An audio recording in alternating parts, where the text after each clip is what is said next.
Assalamualaikum warahmatullahi wabarakatuh. Perkenalkan, nama saya Citra Fakanania. Saya dari kelas 102 SMA Negeri 3 Cikarang Utara. Pada video kali ini saya akan mempresentasikan bab 3 dari pelajaran pendidikan agama Islam. Pada bab 3 ini kita telah mempelajari manfaat dalam menghindari hidup berfoya-foya, sum'ah, riya, takabur, dan hasad. Maka dari itu, pada video kali ini saya akan menjelaskan kelima dari sikap-sikap yang perlu dihindari tersebut. Yang pertama ada sikap berfoya-foya, di mana seseorang menghamburkan hartanya secara berlebihan. Contohnya adalah ketika seseorang lebih mementingkan keinginan daripada kebutuhan, yang mana hal tersebut tidak memiliki manfaat. Yang kedua yakni riya. Riya merupakan sikap ketika seseorang ingin disanjung atau mendapatkan pujian. Contohnya adalah ketika seseorang melakukan sedekah, namun hal itu tidak diniatkan karena Allah Subhanahu wa Ta'ala, tetapi karena ingin mendapatkan pujian atau disanjung. Yang ketiga adalah sum'ah, di mana seseorang memberitahukan amal ibadahnya kepada orang lain. Sum'ah dengan riya hampir sama karena keduanya memiliki tujuan untuk disanjung. Contohnya adalah ketika seseorang melakukan ibadah 5 waktu dan diberitahukannya kepada orang lain demi mendapatkan sanjungan atau mendapatkan pujian.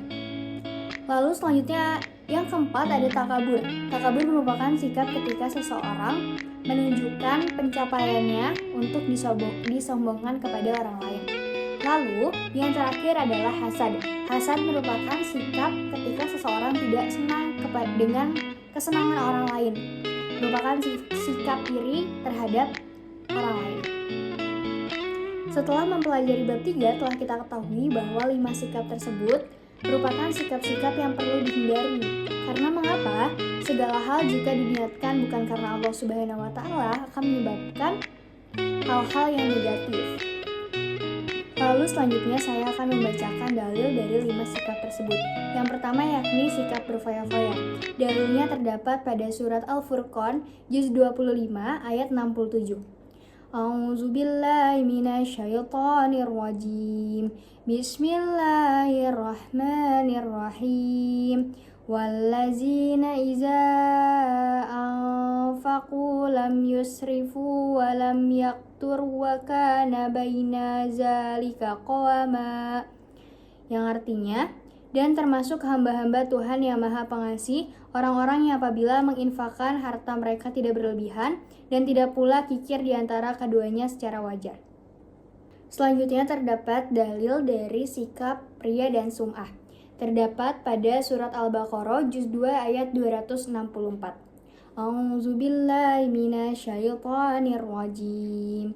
Bismillahirrahmanirrahim.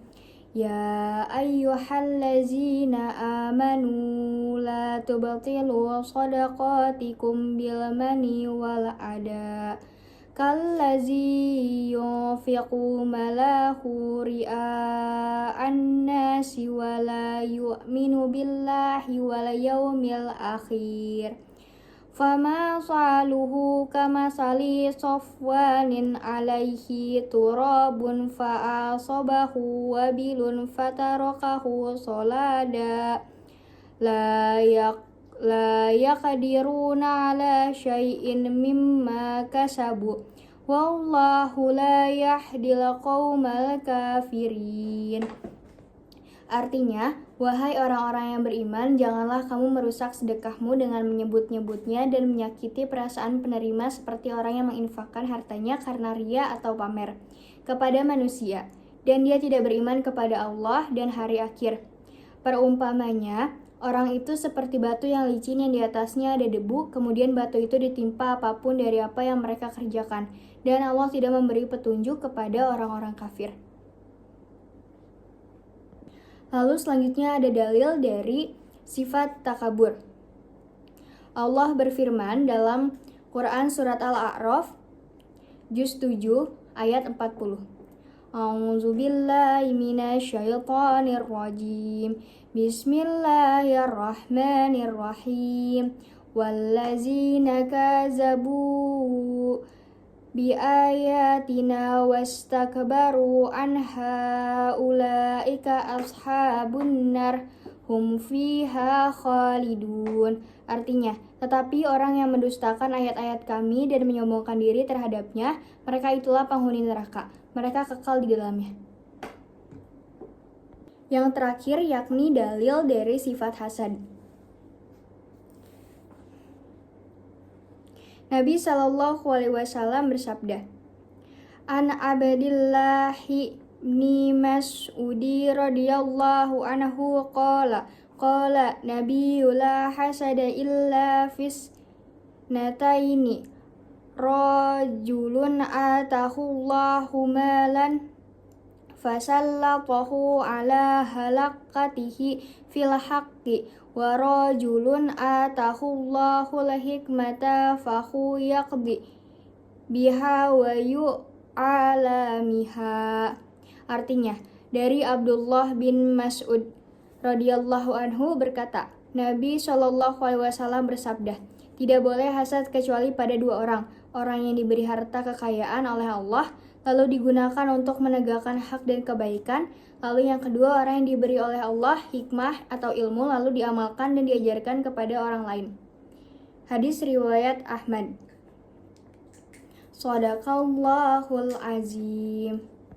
Mungkin cukup sekian presentasi bab 3 dari saya, dan juga pembacaan dalil dari 5 sifat yang perlu dihindari dalam bab 3 ini. Wassalamualaikum warahmatullahi wabarakatuh.